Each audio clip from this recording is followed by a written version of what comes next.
Hello and welcome to this latest edition of FPL Hacks with me, Holly Shand. I'm recording this video after Game Week 28, which had huge highs and massive lows as well. So I want to think about today, how do we recover from a bad game week in FPL? Going to be looking at some practical advice and also making sure we're looking after our mental health. Let's get into it. What can I say then about double game week 28? We had that late confirmed double game week for Chelsea, 2 home games against Norwich and Burnley. Reece James, was he going to be fit to start both games? We didn't know. Some managers took the risk, brought him in, and were richly rewarded with a huge 18-pointer from the first fixture. At the time of recording, I don't know what happens in that second fixture, but some huge highs there. But for those managers that took a more cautious approach and, maybe went with Antonio Rudiger or stayed away from that Chelsea defence, they'll be kicking themselves for perhaps making a bad decision in there. Probably made worse by the fact that the most captain player in the game, Mo Salah, blanked at home to West Ham, a 3-pointer from him, blanked from Cancelo as well, who's one of the highest owned players in the game, and from Rafinha in his first fixture. He was a popular captain candidate ahead of the double game week. We saw an injury to Jared Bowen, seeing him substituted in the game against Manchester City.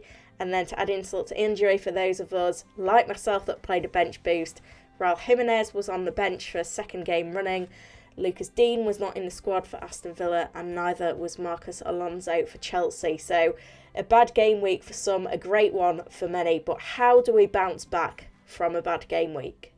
Now I'm going to give you some practical advice first of all of how to bounce back if you've had a bad game week. And the first thing I would say is don't make any rash decisions. It's very easy to think, I've had a terrible game week, even though we may only be 1 or 2 games in and there's plenty more action to come within the game week. Step away from your phone, don't be making any transfers, hitting wildcard buttons.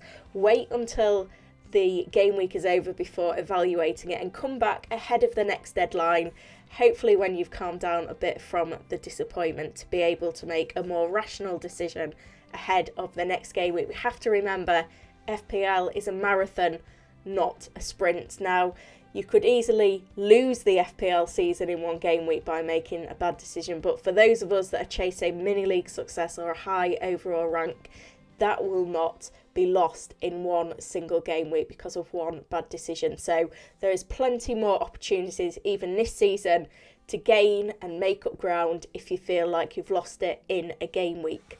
Now, the thing to bear in mind is that it's easy to get caught up in the FPL action and think you're having a bad game week, but it may be that when you judge that game week, at the end of the game week, once all your players have played, the auto subs have come in, and your overall rank has updated, it may not be as bad as you have feared. So please don't think that you're having a bad game week just in the middle of the game week. It's very easy to be, discussing with friends, colleagues on social media and thinking that everyone else is having a much better game week than you. But let's be honest, we all like to brag when we're having a good game week. We're maybe not as vocal when we're having a bad time of things. So it may feel like everyone around you is doing a lot better than you, but in reality it may only be those few voices shouting loudly that are the ones that are coming through. And remember, even if you've had a bad game week, it doesn't matter.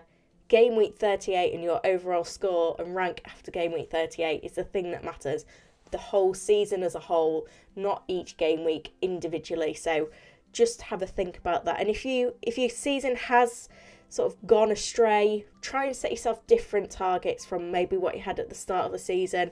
Have a look at an overall rank that you'd like to try and achieve between now and the end of the season, or a mini league that you'd like to win, or even set up a new mini league for the final few game weeks of the season as well, to give you a fresh start and a fresh competition, and try and learn from any mistakes that you've made. Now, it may be that you've made a perfectly good decision and, football is more dynamic than the FPL scoring system. It may be that the player that you've brought in or captained actually did have a very good game, but it may be down to luck or variance that you maybe haven't got the outcome that you deserved. A player having a lot of chances, but maybe haven't managed to find the back of the net.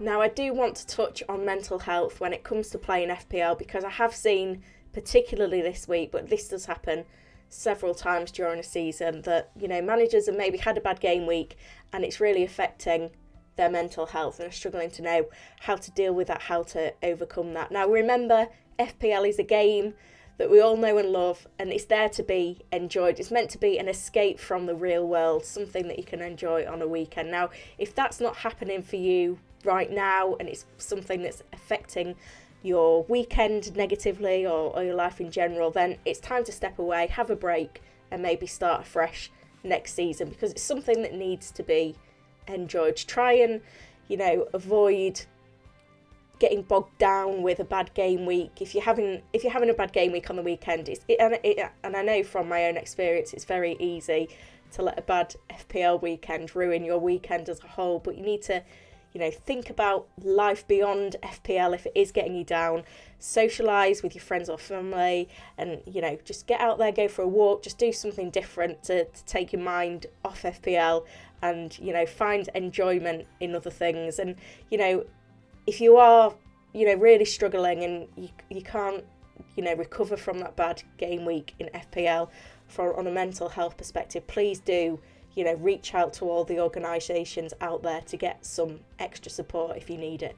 Now, if you found this video useful, please give it a like and subscribe to the channel. I do have some useful videos coming up for you to look at ahead of Game Week 29, particularly if you're thinking of using a free hit or possibly a bench boost chip or that triple captain chip. So please do let me know your plans in the comments, and I'll do my best to answer them. And all that's left for me to say is good luck for FPL Game Week 29.